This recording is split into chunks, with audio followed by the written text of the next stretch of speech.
Si vous avez l'âme d'un entrepreneur et que vous voulez travailler aux États-Unis, vous savez certainement déjà que le visa E2 investisseur est une très bonne option qui s'offre à vous. Dans cette vidéo, je vous explique tout sur le visa E2 et comment ça marche, puisque moi-même, je suis passé par là.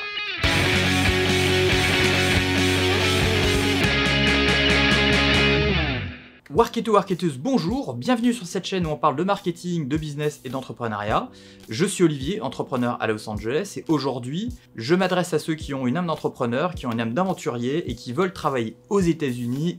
Je veux bien évidemment parler du visa E2 investisseur. Très vite, qu'est-ce que le visa E2 ? Le visa E2, qu'on appelle aussi visa investisseur, permet aux Français, mais aussi à d'autres nationalités, d'investir de l'argent aux États-Unis, soit pour créer une entreprise ou pour reprendre une entreprise, et de venir travailler légalement sur le sol américain. C'est sûr que ce visa pour venir travailler aux États-Unis, quand on a un petit peu d'argent de côté, c'est une super option qui s'offre à vous. Évidemment, vous vous demandez comment ça fonctionne. Pour mon cas, et pour la plupart des cas de ceux qui ont ou qui ont eu un visa E2 investisseur, ça fonctionne en 5 étapes. La première étape étant de vérifier si vous êtes dans un pays qui a signé le traité E2 avec les États-Unis. Pas de surprise, la France en fait partie, mais il y a d'autres pays qui regardent aussi cette chaîne, et donc je vous invite à regarder directement sur internet si votre pays fait partie de ceux qui ont signé justement ce E2 Treaty avec le gouvernement américain. Si c'est le cas, donc si vous êtes français, c'est le cas, vous pouvez directement passer à l'étape numéro 2. Quels sont les minimums requis pour pouvoir prétendre à ce visa E2 investisseur ? Donc, déjà de base, il faut avoir un plan d'attaque.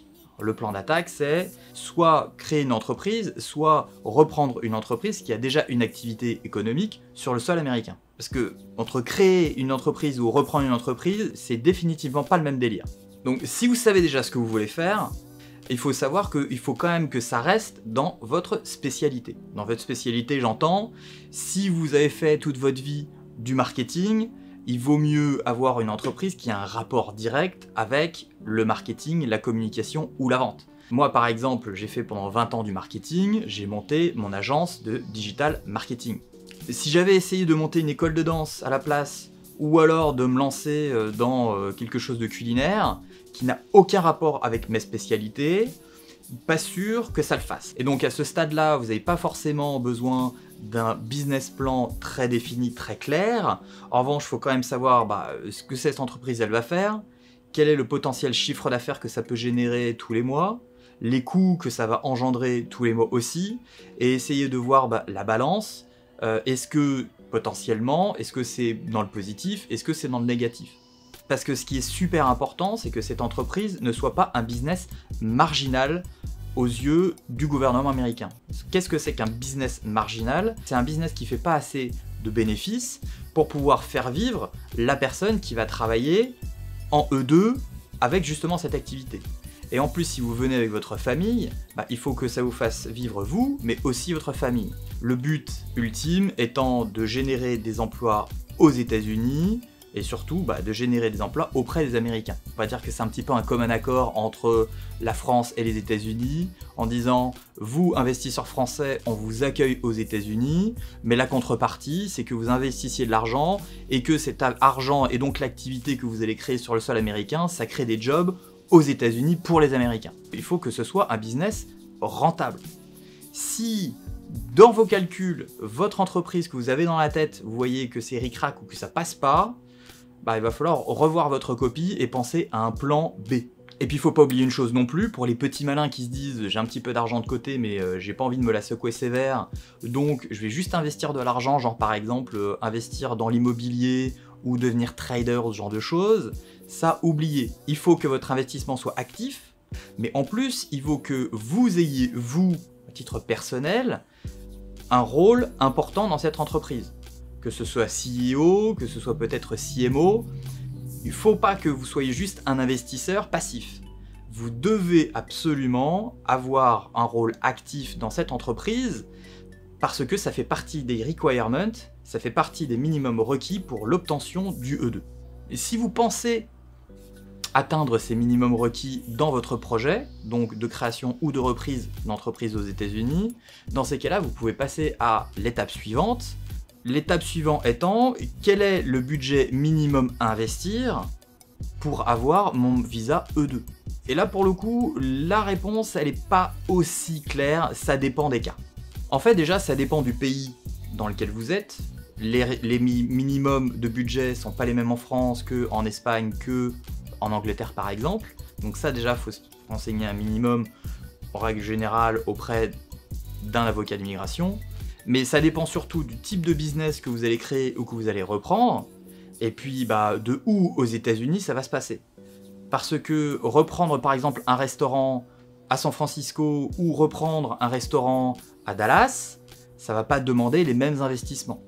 Pareil, si vous devez créer une agence de quelque chose, une agence de service en Floride ou une agence au fin fond de l'Ohio, pareil, l'investissement sera pas le même, parce que les salaires sont pas les mêmes, parce que les locaux que vous allez avoir, le loyer, c'est pas le même, parce que les charges ne sont pas les mêmes. Donc évidemment, il y a beaucoup de choses qui doivent être prises en compte dans ce budget-là. Mais la règle d'or, c'est il faut que la somme investie soit substantielle. Quand je dis substantielle, c'est le terme utilisé, ça veut dire que la somme doit être quand même relativement confortable. Alors en règle générale, on parle d'une moyenne de 100 000 $ à investir.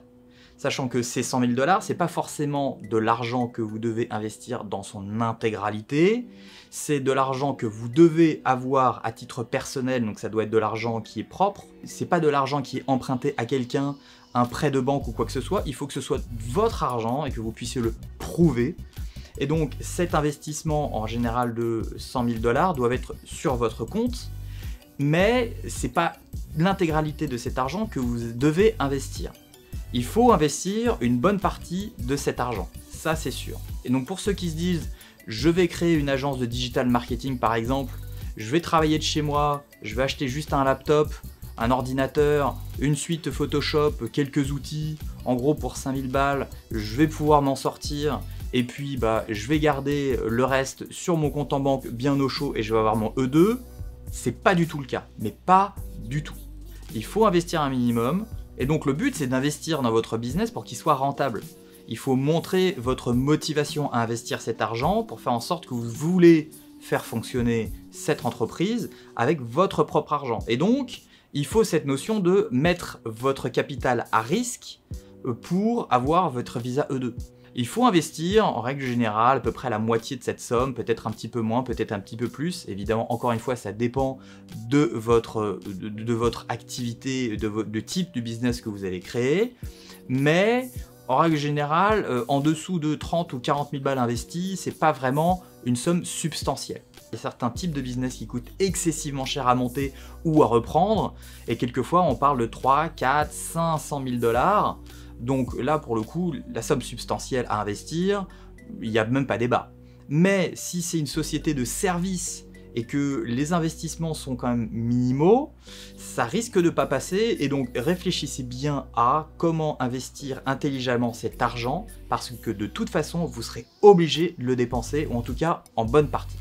Mais donc ça veut dire que cette notion de 100 000 $, évidemment, il y a des visas E2 qui sont acceptés avec peut-être des investissements de 80 ou peut-être de 70, mais il y en a aussi qui sont acceptés au-dessus. Encore une fois, cette 100 000 $, c'est pas une règle absolue, c'est une notion qu'il faut garder en tête, mais c'est pas avec juste 10 ou 20 000 $ que vous allez pouvoir avoir un E2. Et donc si vous avez accès à ce genre de budget et que vous avez tout ce dont j'ai parlé jusqu'à maintenant, la prochaine étape, c'est d'aller voir un avocat en immigration. Et j'insisterai jamais assez sur le fait que tout ce qui est immigration, il faut avoir un avocat spécialisé qui vous accompagne. La plupart du temps, c'est quand même mieux d'avoir un avocat en immigration qui est basé aux États-Unis, parce que ils connaissent un petit peu plus les ficelles, et avoir un avocat en immigration, ça va vous faciliter la vie, parce qu'ils connaissent les ficelles, ils connaissent exactement les spécificités, jusqu'où ils peuvent aller, le type de dossier et comment le monter pour pouvoir bien le présenter à l'immigration, comment ça marche, si potentiellement ça peut être refusé ou pas, comment faire un deuxième rendez-vous, etc. Donc avoir un avocat en immigration, pour moi, c'est pas une option. J'ai déjà discuté avec des entrepreneurs qui pensent faire un E2 eux-mêmes, qui pensent que juste avoir un business plan et pour pouvoir faire tout ça d'eux-mêmes, c'est jouable. Moi, très honnêtement, je le recommande pas du tout. Sachant qu'en plus, se faire accompagner, c'est toujours aussi une part de l'investissement dont on parlait juste avant qui part directement dedans. Donc, pour moi, c'est quand même indispensable. Et en plus, l'avantage, c'est que l'avocat en immigration a souvent d'autres personnes avec qui il travaille pour pouvoir vous recommander quelqu'un qui va vous faire le business plan spécial E2 dédié à ça, qui va avoir exactement les choses qu'il faut, parce qu'ils savent que l'immigration américaine aime avoir ce genre d'informations. Peut-être aussi vous donner des contacts d'agences digitales si par exemple vous avez besoin d'un site web, si vous avez besoin de tout ce qui est digital marketing pour pouvoir prouver vos investissements et pour pouvoir prouver ce genre de choses. Parce que au final, tout ça, ça va jouer dans la décision finale. Parce qu'il ne faut pas oublier une chose, c'est que votre visa E2, il faut faire l'investissement avant ou prouver que vous êtes en cours d'investissement quand vous allez à la prochaine étape qui est le rendez-vous à l'ambassade des États-Unis à Paris. Et c'est là où ce visa il est un petit peu bizarre, parce que quand on se dit je dois déjà avoir l'investissement en cours ou fait avant même d'avoir mon visa et d'être sûr de pouvoir partir et de travailler aux États-Unis, c'est bizarre. Et pourtant, c'est comme ça que ça fonctionne. Ça veut dire que souvent, la plupart des entrepreneurs qui veulent avoir un E2 doivent commencer leur démarche et création d'entreprise, reprise d'entreprise, etc. à distance, ou alors se déplacer un petit peu aux États-Unis et revenir pour pouvoir justement commencer à installer tout ça sans même avoir le visa. Et donc c'est un peu flippant de se dire j'ai 100 000 $ sur la table, je vais peut-être en investir 30 ou 40 000 alors que je suis pas sûr à 100% d'avoir mon visa E2. Oui, c'est sûr que c'est pas rassurant. Maintenant, si vous êtes bien accompagné par un avocat en immigration qui sait ce qu'il fait et que votre business plan il est béton, il n'y a aucune raison que ça ne passe pas. Et donc tout ça, la question c'est combien de temps ça prend d'avoir un visa E2 ? Entre le moment où vous décidez d'aller travailler aux États-Unis, d'avoir l'idée de votre business ou de trouver une entreprise à reprendre, de tout mettre en place, d'avoir l'argent, de trouver cet avocat en immigration et d'aller à l'ambassade pour récupérer et d'avoir l'accord et de récupérer votre passeport avec votre visa dedans, ça prend combien de temps à peu près ? D'expérience, moi ça a pris 3 mois. Alors 3 mois, je suis certainement une exception parce que j'étais déjà sur place à l'époque quand j'ai commencé à faire mon entreprise et entre le moment où je suis allé à l'ambassade. Donc 3 mois, je pense que c'est vraiment un strict minimum et c'est vraiment très tendu de faire ça. Je connais des entrepreneurs qui ont mis 1 an entre le moment où ça devenait sérieux et le moment où ils ont obtenu leur visa E2. Si c'est un projet de création d'entreprise, je pense que 6 mois c'est jouable, en comptant peut-être 1 ou 2 allers-retours entre la France et les États-Unis, peut-être pour trouver des locaux pour votre business, trouver des partenaires directement sur place, ça aussi c'est important. Si vous faites un projet de reprise d'entreprise, peut-être que ça va prendre un tout petit peu plus de temps, parce que faut déjà trouver l'entreprise à reprendre, les négociations, et tout ça, ça peut prendre un petit peu plus de temps. Mais en règle générale, je pense qu'il faut compter dans les 6-8 mois. 6-8 mois, c'est quand même relativement long, sachant que c'est 6-8 mois où vous restez actif. C'est 6-8 mois où vous allez voyager, c'est 6-8 mois où vous allez investir de l'argent petit à petit, c'est 6-8 mois où vous allez créer une LLC, une S-Corp, une C-Corp, un type d'entreprise aux États-Unis. Et donc, c'est 6 mois où vous allez commencer un petit peu à comprendre les rouages. Il n'empêche que ces 6 mois, c'est 6 mois d'activité jusqu'au moment où vous allez avoir votre visa. Et une fois que vous avez votre visa en poche, il est bon pendant 25 mois, sachant qu'avant, il y a encore 1 an et demi, c'était valable pour 5 ans renouvelables, tous les 5 ans donc. Aujourd'hui, on est à 25 mois renouvelables, en espérant peut-être que ça revienne à 5 ans. Il n'empêche que pour se faire renouveler, il faut que votre entreprise, tous les 25 mois, vous puissiez montrer que le business plan que vous avez créé est suivi, que la croissance que vous avez planifiée, elle est suivie aussi, et que, surtout, vous embauchiez quelques Américains et que évidemment votre entreprise reste en vie. Si vous avez ces conditions-là, il n'y a aucune raison que tous les 25 mois, votre visa ne soit pas renouvelé. Il y a toujours une chance que ce ne soit pas renouvelé. Si par exemple vous travaillez beaucoup, que vous gardez tout l'argent pour vous, que vous embauchez aucun Américain, que vous créez aucun emploi, ça pour le coup il y a quasiment 100% de chances que vous ne soyez pas renouvelé. Mais si votre entreprise est toujours en vie au bout de 25 mois, que vous avez embauché un petit peu quelques Américains, peut-être pas full-time, mais peut-être part-time, etc., il n'y a aucune raison que tous les 25 mois, votre visa ne soit pas renouvelé. Voilà ce que je peux vous dire aujourd'hui sur le visa E2, le guide complet de comment ça fonctionne. J'espère que ça vous a aidé dans vos démarches et de comprendre beaucoup plus clairement comment le visa E2 investisseur pour les États-Unis fonctionnait. N'hésitez évidemment surtout pas à poser vos questions dans les commentaires, j'essaierai d'y répondre au mieux. Encore une fois, je ne suis pas avocat en immigration, donc faites-vous accompagner, c'est super important. En tout cas, moi je vous dis merci d'avoir regardé, pouce bleu, suivez-nous, et puis je vous dis à la prochaine dans une prochaine vidéo.